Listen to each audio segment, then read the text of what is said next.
и раницата блъскаше в земята и казваш: упс, следващия път няма да е раницата, ами главата ти.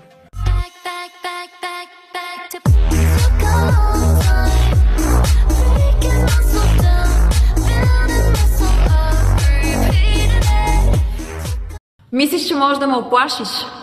Не забравяй, аз те създадох.